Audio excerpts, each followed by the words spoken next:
Il a dit cela comme on tranche une évidence, sans lever les yeux vers moi, sans même s'arrêter dans son geste.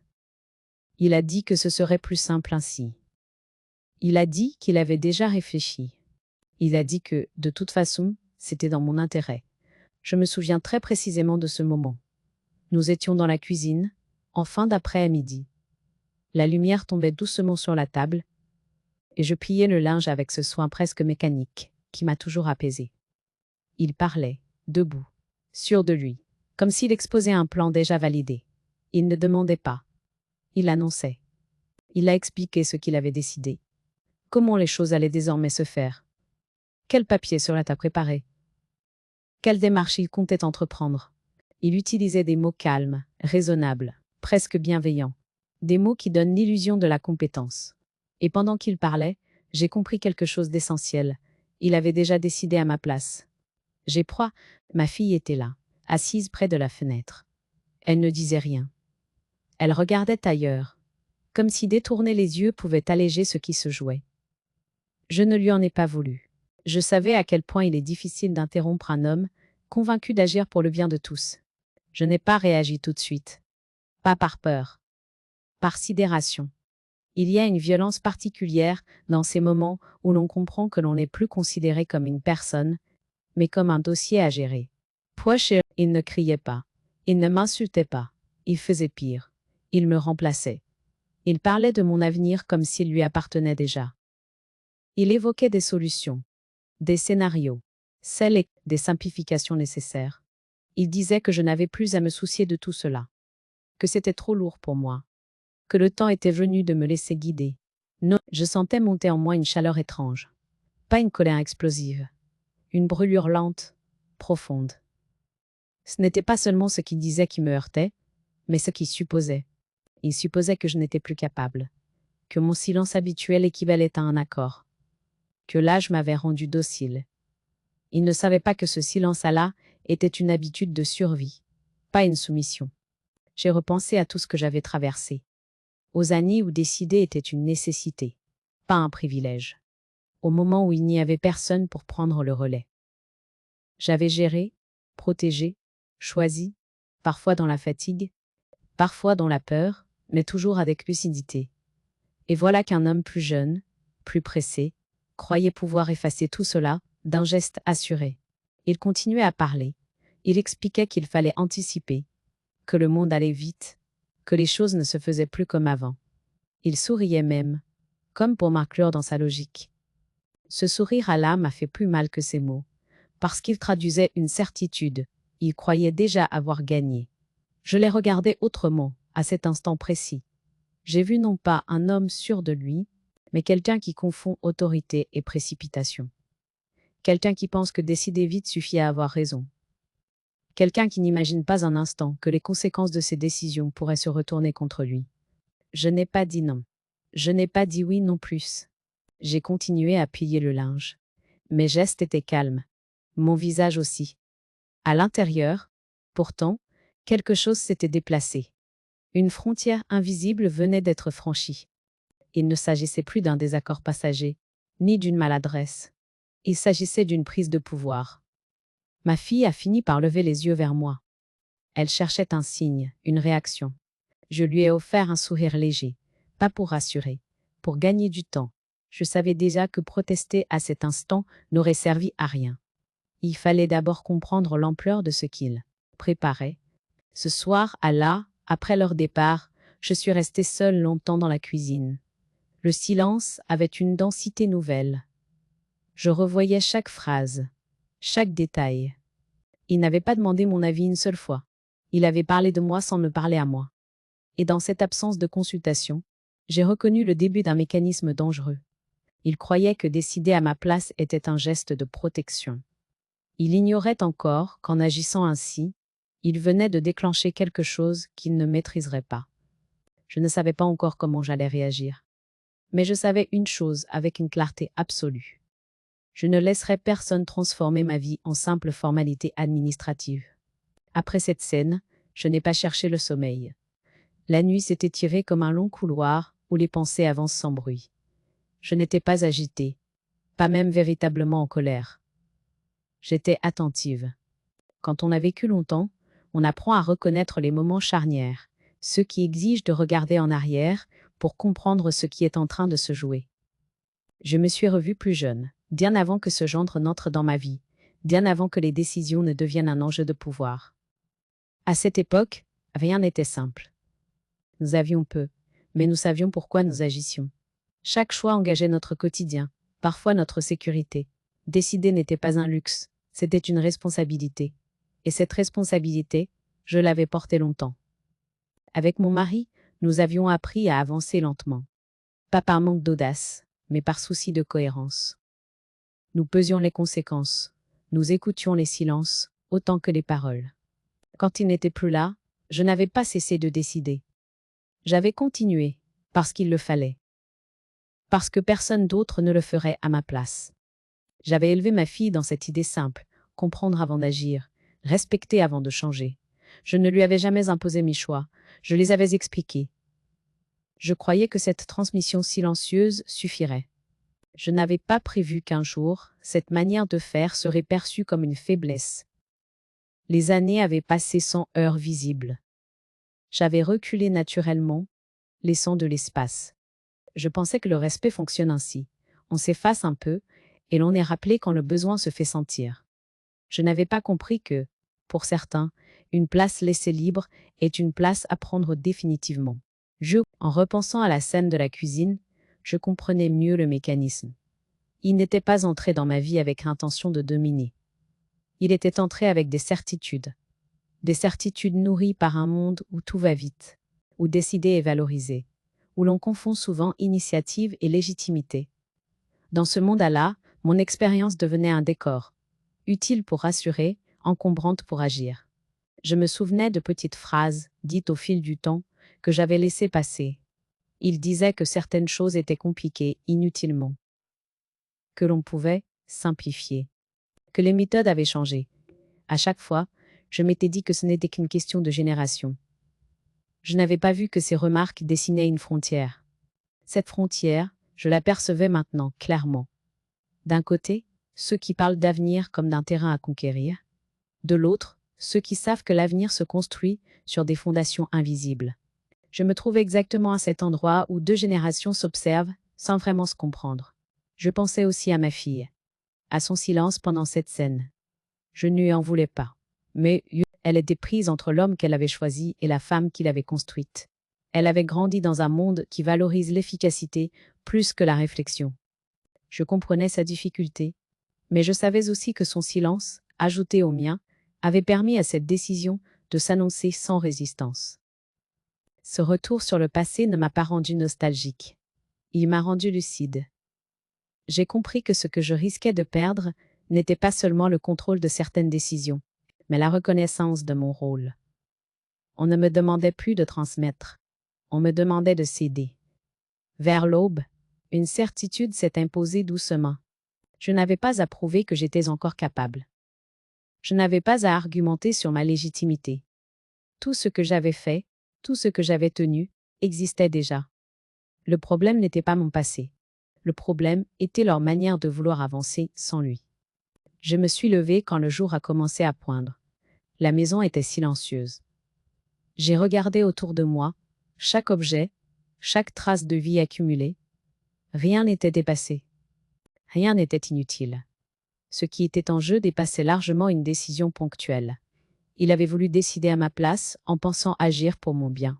Moi, cette nuit, j'avais compris que défendre ma place ne serait pas un refus du changement, mais une exigence de respect. Je n'étais pas encore prête à parler. Mais je n'étais plus disposée à laisser d'autres penser à ma place. Les premiers signes de mise à l'écart ne sont jamais violents. Ils s'installent doucement, presque avec délicatesse, comme si l'on voulait vous convaincre que tout cela est normal, logique, inévitable. Dans mon cas, cela a commencé par des détails si discrets que j'ai mis du temps à leur donner un nom. Ils répondaient souvent à ma place. Pas brusquement. Avec ce ton posé qui se donne des airs de compétence. Quelqu'un posait une question me concernant, et il intervenait aussitôt, comme s'il connaissait mieux que moi ce que je pensais, ce dont j'avais besoin. Je laissais faire. Je me disais que ce n'était rien, qu'il voulait simplement aider. Je n'avais pas encore compris que l'aide non demandée peut devenir une prise de pouvoir. Puis, il y a eu les phrases à double fond. Il disait que certaines choses étaient compliquées pour moi, désormais. Que je n'avais plus à me fatiguer avec des décisions lourdes. Qu'il valait mieux me préserver. Ces mots semblaient bienveillants. Pourtant, ils dessinaient peu à peu une image de moi que je ne reconnaissais pas. Celle d'une femme devenue fragile, dépassée, incapable de choisir sans assistance. Autour de la table, on souriait. Ma fille ne disait rien. Et moi, je souriais aussi, parfois. Sourire est souvent plus simple que contredire. Plus simple que risquer de passer pour celle qui refuse d'accepter son âge. Je croyais protéger la paix familiale. Je n'avais pas compris que ce silence me coûtait cher. Les décisions importantes se prenaient de plus en plus sans moi. On m'en parlait après coup, comme d'une évidence. On me disait que tout était réglé, que je n'avais plus à m'en faire. Ce glissement était subtil, mais constant. On ne me demandait plus mon avis. On m'informait. Et cette différence, apparemment minime, change tout. Je me souviens d'un après à midi précis. Ils discutaient dans le salon. Des papiers étaient étalés sur la table basse. Des chiffres, des délais, des projets. J'écoutais attentivement. À un moment, j'ai voulu intervenir, poser une question. Il m'a interrompu doucement, presque avec indulgence, en disant que ce n'était pas nécessaire de s'encombrer de détails pour l'instant. Ce mot, encombré, est resté en moi comme une blessure silencieuse. Mot. Je commençais à ressentir une fatigue étrange. Pas celle du corps, mais celle de l'esprit. La fatigue de devoir constamment prouver que l'on est encore capable, encore lucide, encore légitime. Cette fatigue pousse à se taire, à reculer d'un pas pour préserver ses forces. Et je comprenais soudain pourquoi tant de femmes finissent par disparaître sans bruit, non par faiblesse, mais par usure. Il reformulait parfois mes propos. Il les adoucissait, les corrigeait, les complétait. Jamais de manière agressive. Toujours avec ce sourire tranquille qui rend toute contestation excessive. Si je réagissais, j'aurais eu l'air susceptible. Si je me taisais, il avançait. J'ai choisi le silence, croyant qu'il me protégerait. Ma fille oscillait entre malaise et habitude. Je voyais bien qu'elle sentait quelque chose d'injuste, mais elle n'osait pas le nommer. Elle était prise dans cette zone floue, où l'on préfère croire que tout s'arrangera plutôt que d'affronter un déséquilibre. Nessa, je ne voulais pas la forcer à choisir. Je pensais encore que mon rôle était de contenir, d'absorber.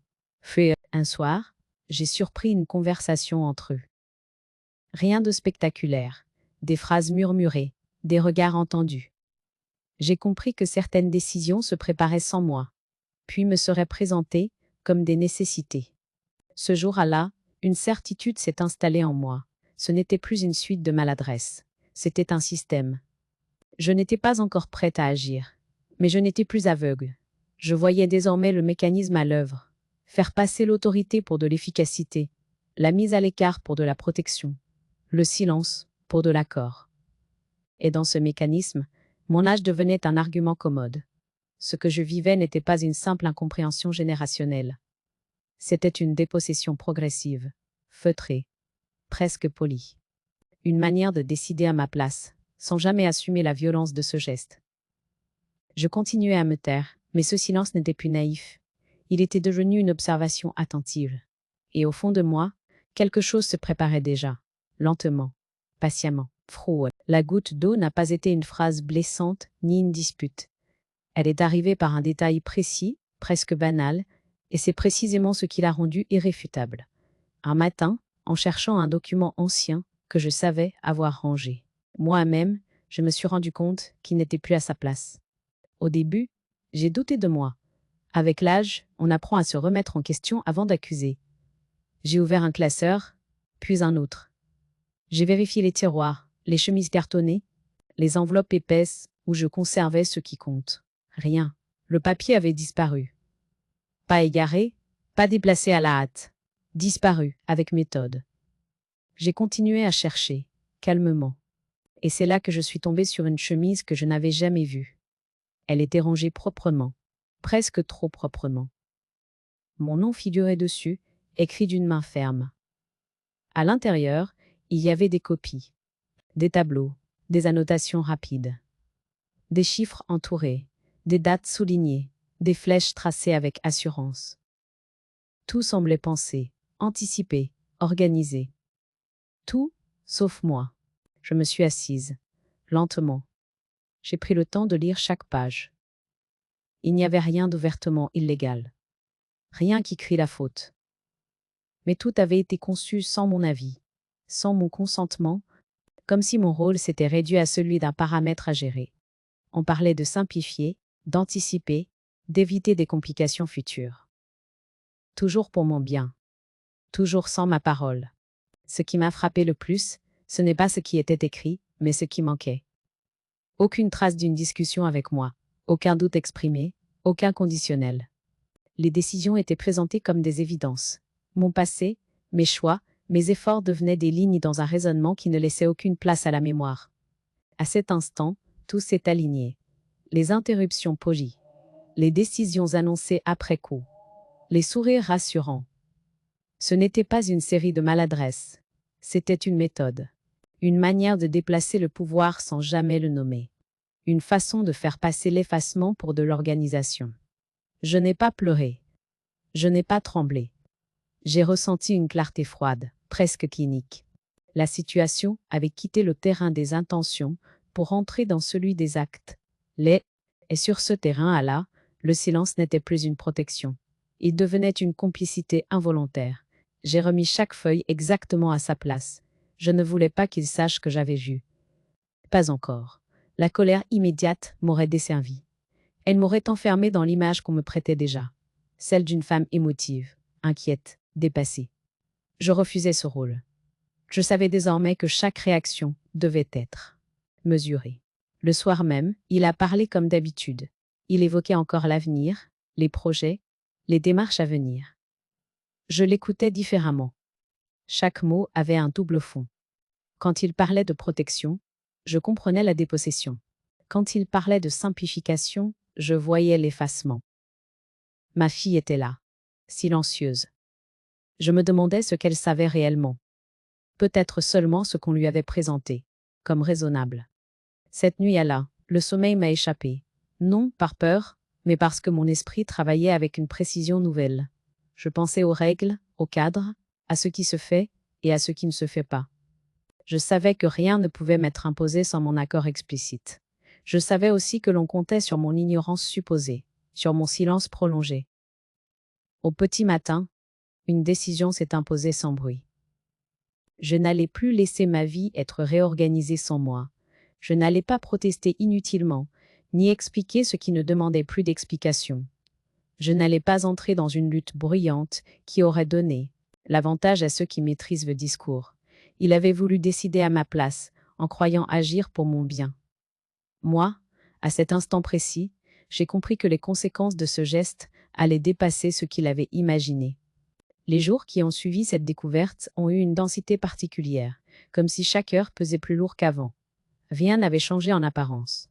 Les repas se faisaient aux mêmes heures, les conversations restaient polies, presque aimables. Et pourtant, tout était différent. À l'intérieur, quelque chose s'était déplacé de façon irréversible. Je continuais à parler peu. Non par peur, mais parce que je savais désormais que les mots auraient été inutiles. Ce qui se jouait n'était plus une question d'explication, mais de position. Je n'étais plus dans l'attente d'une reconnaissance qui ne viendrait pas. J'étais dans une phase d'observation lucide, presque austère, où chaque détail révélait un peu plus le mécanisme à l'œuvre. Oui, la nuit, surtout, devenait un temps de réflexion. Je ne dormais pas vraiment mal. Je dormais par fragments. Mon esprit reprenait les scènes récentes, les phrases prononcées, les silences imposés. Je comprenais que ce qui avait été présenté comme une volonté de simplification était en réalité une tentative de déplacement. Déplacer la décision, déplacer l'autorité, déplacer la mémoire. Et dans ce mouvement, ma place devait se réduire, jusqu'à disparaître. Je me suis interrogée sur ma propre responsabilité. Avais-je trop longtemps confondu patience et renoncement? Avais-je cru, par amour ou par habitude, que le respect s'impose de lui à même quand on agit avec droiture? Ces questions n'étaient pas des reproches. Elles étaient nécessaires. Comprendre mes propres mécanismes m'aidait à ne plus les subir. Je pensais souvent à ma fille, à la position impossible dans laquelle elle se trouvait. Elle n'avait pas cherché le conflit. Elle avait laissé faire, comme on laisse faire quand quelqu'un parle avec assurance, quand les décisions semblent raisonnables sur le papier. Je savais qu'elle ne voulait pas me nuire. Mais je voyais aussi combien il est facile de se laisser déposséder quand on croit préserver la paix. Je n'ai rien dit, pas encore. Une confrontation prématurée aurait déplacé le débat sur le terrain émotionnel, et je refusais ce terrain. Je ne voulais pas être celle qui se défend d'exister, celle qui justifie sa lucidité, celle qui prouve qu'elle est encore capable. Je voulais que la réalité parle d'elle à même, sans que ma voix n'ait besoin de s'élever. J'ai commencé à écouter autrement, à noter mentalement les répétitions, les mots qui revenaient toujours. Il parlait d'efficacité, jamais de respect, d'anticipation, jamais de consultation, de protection, jamais de consentement. Cette constance n'était pas un hasard. Elle dessinait un cadre où ma parole devenait superflue, presque gênante. Dans ce silence choisi, j'ai compris une chose essentielle. La mémoire est une responsabilité.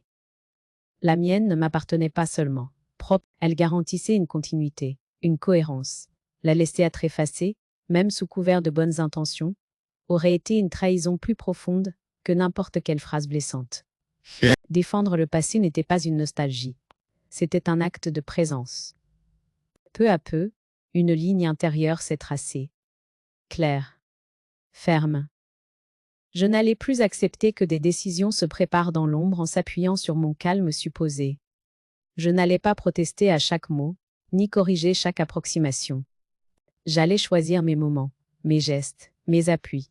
Le temps, cette fois, travaillerait aussi pour moi. Cette période d'introspection m'a apporté une paix exigeante.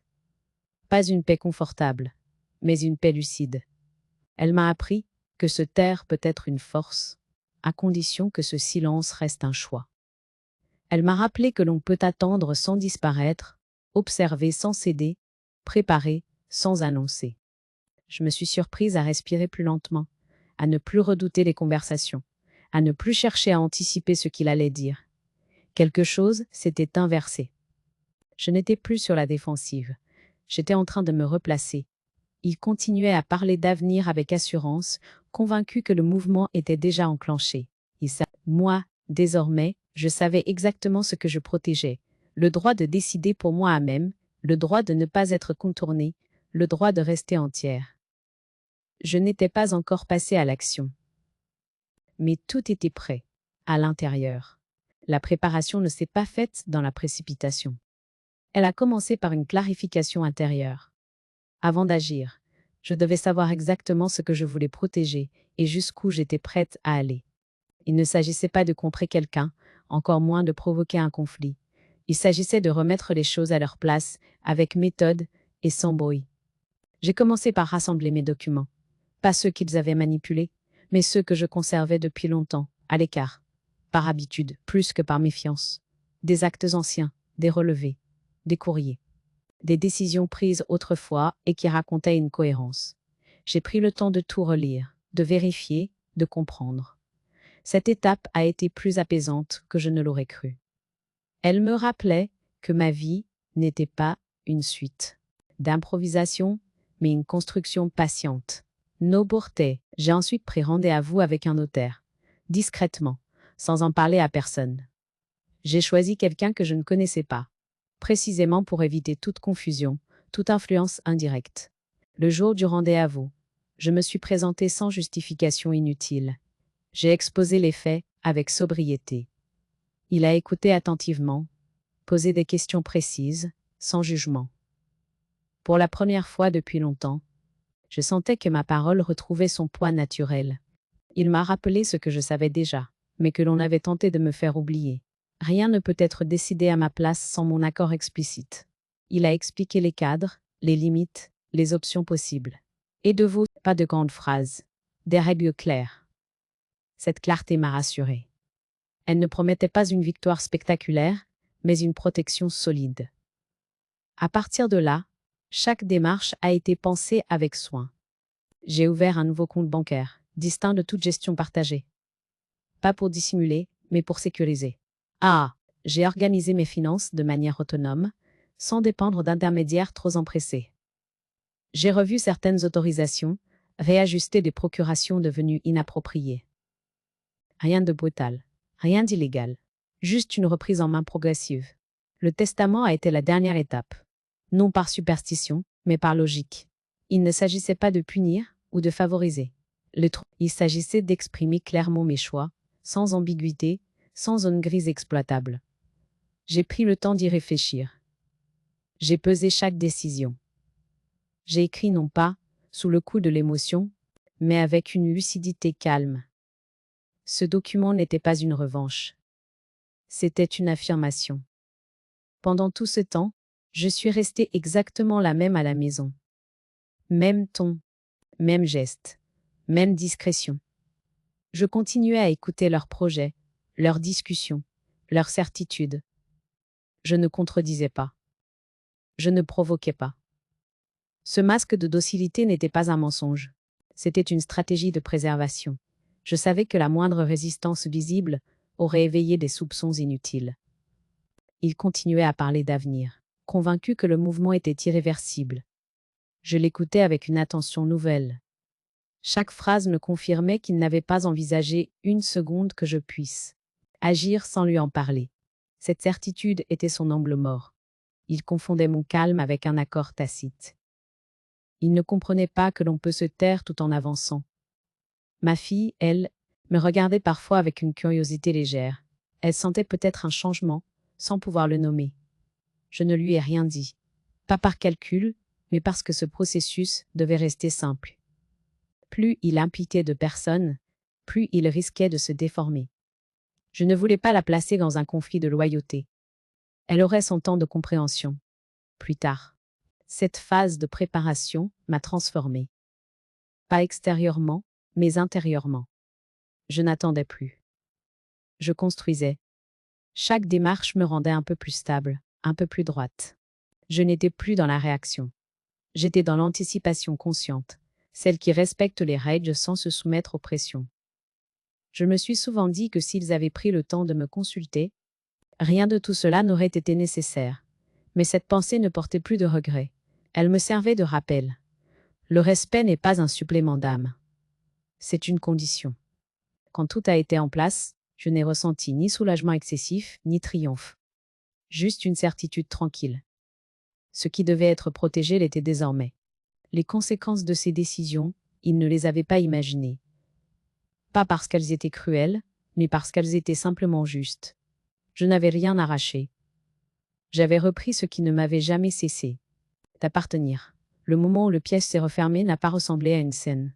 Il n'y a pas eu de voix qui monte, pas de geste brusque, pas de révélation théâtrale. Il y a eu un silence, d'abord. Un silence plus dense que les autres. Celui qui apparaît quand une certitude commence à se fissurer. Tout a commencé par une question qu'il n'attendait pas. Une question administrative, apparemment banale.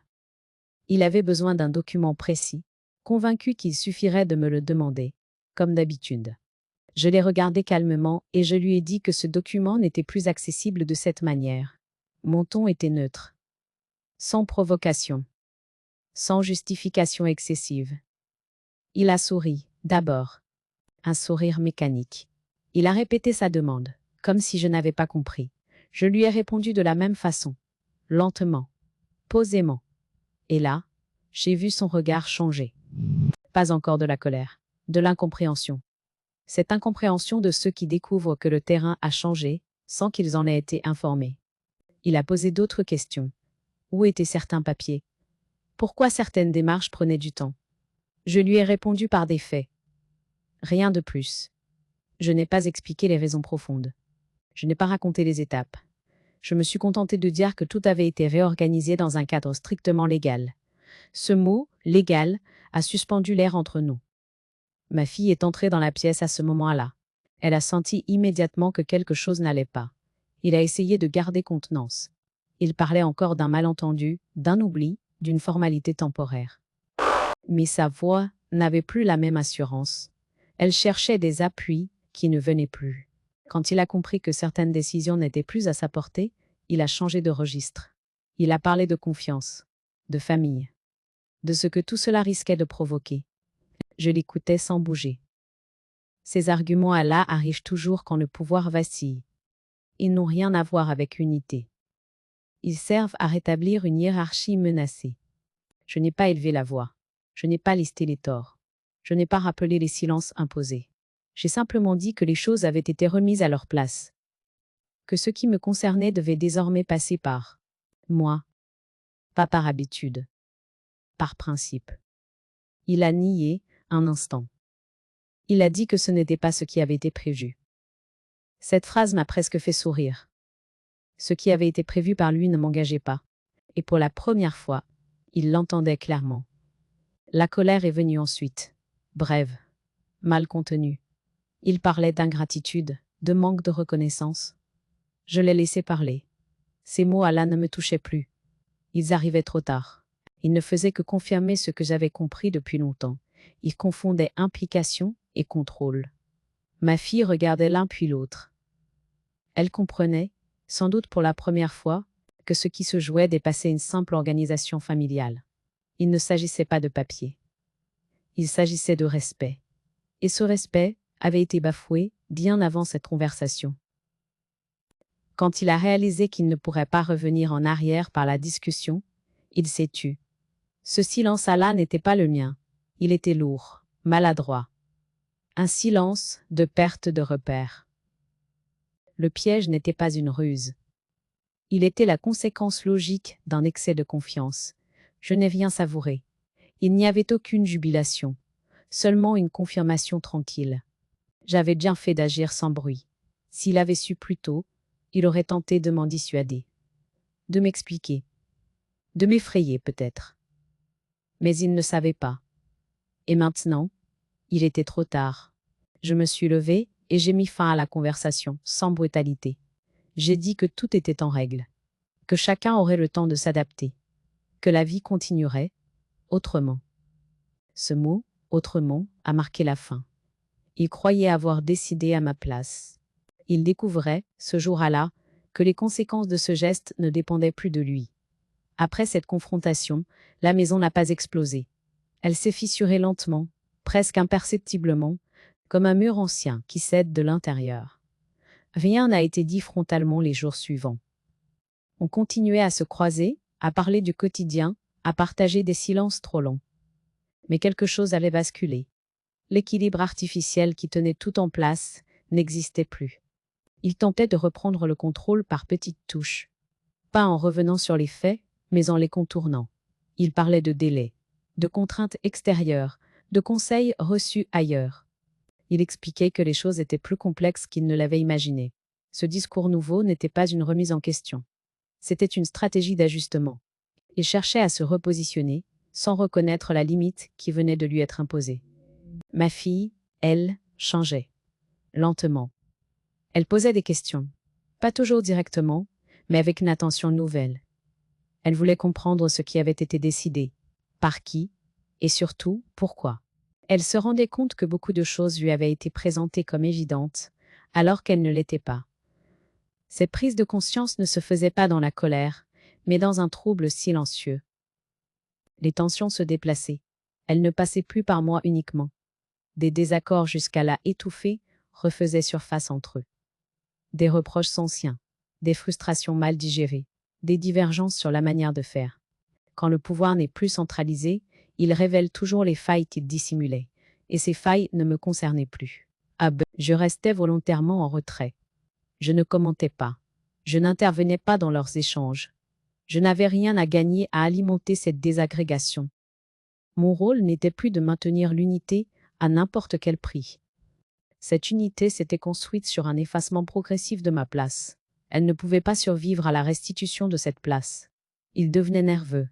Pas violemment, mais intérieurement. Son assurance avait disparu. Assure ça, il pesait ses mots, surveillait ses gestes. Je voyais bien qu'il se sentait observé, évalué, jugé peut-être. Lui qui avait l'habitude de décider sans être remis en question, découvrait le malaise de l'incertitude. Et ce malaise le rendait maladroit. Un soir, il a tenté une approche plus directe. Il a parlé de famille, de ce que tout cela risquait de briser. Il a évoqué l'image, les conséquences, les tensions inutiles. Je l'ai écouté jusqu'au bout. Puis, je lui ai répondu calmement que la famille ne se protège pas en contournant les personnes concernées. Que l'harmonie qu'il invoquait avait un coût, et que ce coût avait toujours été le même. Mon silence. Il n'a pas répondu. Il ne savait plus sur quel terrain se placer. Ce que je disais n'était ni agressif ni émotionnel. C'était factuel. Et face aux faits, les discours perdent leur force. La famille s'est fragmentée sans éclat. Chacun a commencé à ajuster sa position, à redéfinir ses alliances, à comprendre ce qu'il avait accepté jusque-là, par facilité ou par habitude. Certains regards évitaient le mien. D'autres, au contraire, semblaient chercher une approbation tardive. Je ne donnais ni l'un ni l'autre. Je n'étais plus là pour arbitrer.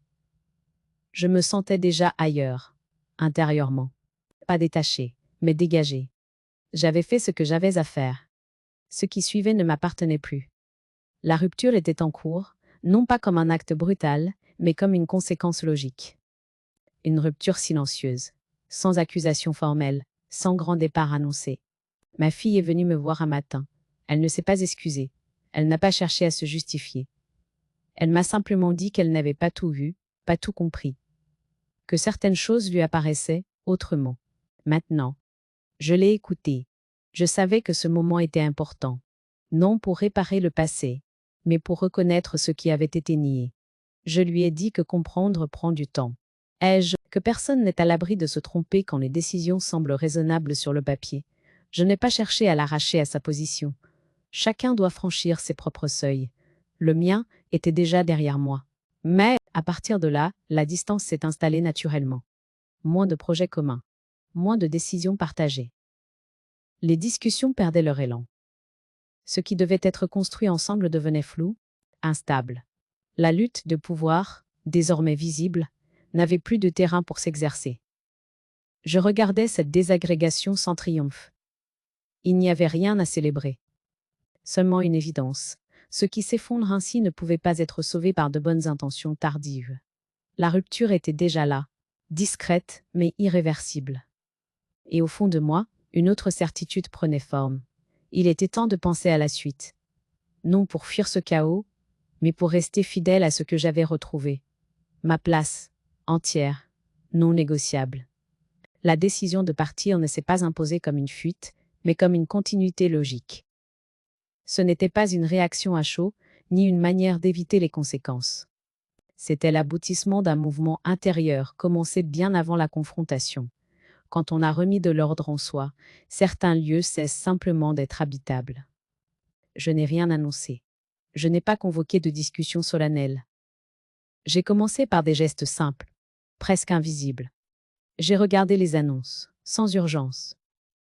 J'ai visité un appartement un matin de semaine, quand la ville est calme et que les choses se montrent sans artifice.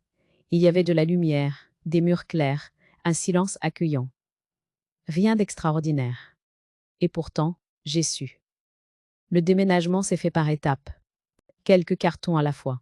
Pas de grand tri spectaculaire. J'ai emporté ce qui m'était nécessaire, ce qui avait un sens. Le reste pouvait rester là, sans regret.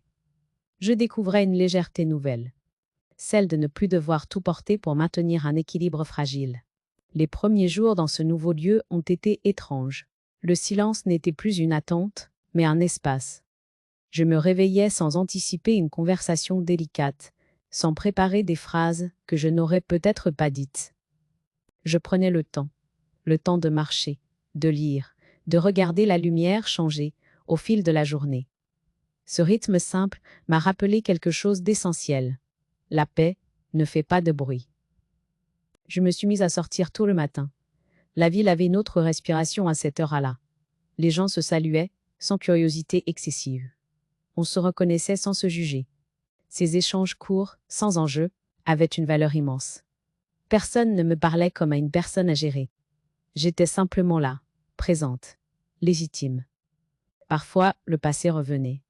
Pas sous forme de reproche, ni même de tristesse. Plutôt comme une suite d'images que je pouvais enfin regarder sans tension. Les années de silence choisi, les concessions faites pour préserver une harmonie qui n'existait plus vraiment. Je ne regrettais rien. J'avais fait ce que je croyais juste, à chaque étape. La différence, désormais, c'est que je n'étais plus tenue de continuer au-delà de ce qui me respectait. Ma fille m'appelait de temps en temps.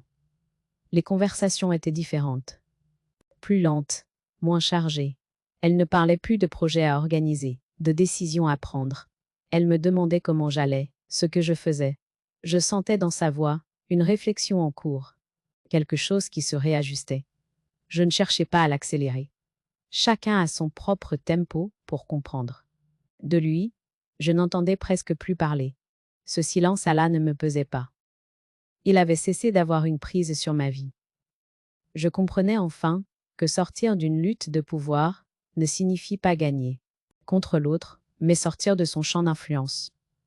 Cette sortie-là est silencieuse, mais définitive. Je redécouvrais les petites joies. Faire les choses pour elle-même. Cuisiner sans penser au regard des autres. Lire sans être interrompu. Marcher sans but précis. Chaque geste devenait une confirmation discrète. J'avais repris ma place. Je réfléchissais souvent à la notion de pardon. Pas celui qui répare une relation à tout prix, mais celui qui libère. Pardonner, pour moi, ne signifiait pas minimiser ce qui s'était passé. Cela signifiait cesser de porter cette histoire comme un fardeau quotidien. Je n'avais plus besoin de comprendre pourquoi il avait agi ainsi. Je savais simplement que cela ne m'appartenait plus. Dans cette nouvelle vie, je n'étais plus définie par ce que l'on attendait de moi. J'étais définie par ce que je choisissais de préserver. Et cette préservation n'avait rien de rigide. Mais elle était ouverte, vivante, tournée vers une suite possible. Je sentais que quelque chose s'achevait définitivement. Non dans la douleur, mais dans une clarté tranquille.